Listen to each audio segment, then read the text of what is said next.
Hi everyone. तर मी आज तुमच्यासोबत माझं संध्याकाळपासून ते रात्रीपर्यंतचं रुटीन शेअर करणार आहे. तसं प्रत्येक गृहिणीचं सेम नॉर्मली असंच रुटीन असतं. संध्याकाळची झाडझूड असो, चहापाणी असो, फ्रेश होऊन दिवाबत्ती, स्वयंपाक आणि भांडे, तसंच माझंही रुटीन आहे. पण तरी म्हटलं चला तुमच्यासोबत शेअर करू. तर श्रीजा झोपल्यानंतर श्रीजा जर झोपली होती, म्हटलं चला तोपर्यंत पटकन सगळे हे कामं आवरून घेऊ. ती अशी 4:30-5च्या दरम्यान झोपली ना की मी सगळे कामं आवरून घेत असते. आणि असं मस्त बेडशीट वगैरे झटकून त्यानंतर घरं वगैरे झाडल्यानंतर नाही ना खूप प्रसन्न आणि शांत वाटतं मस्त.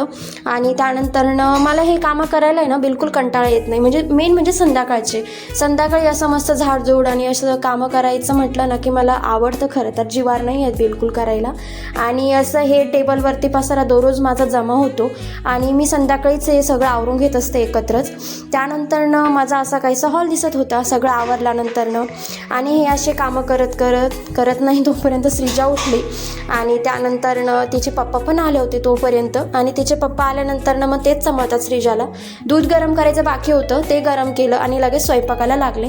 आज मस्त स्वयंपाकामध्ये ज्वारीची भाकरी आणि बटाट्याची सुकी भाजी बनवली होती. त्यानंतर आपलं हेच सगळं आवरलं, किचन ओटा वगैरे क्लीन केला, भांडे घासले. इथपर्यंत तुम्ही व्हिडिओ बघितलाच असेल तर प्लीज चॅनलला लाईक आणि सबस्क्राईब करा. चला बाय, भेटूया पुढच्या व्हिडिओमध्ये.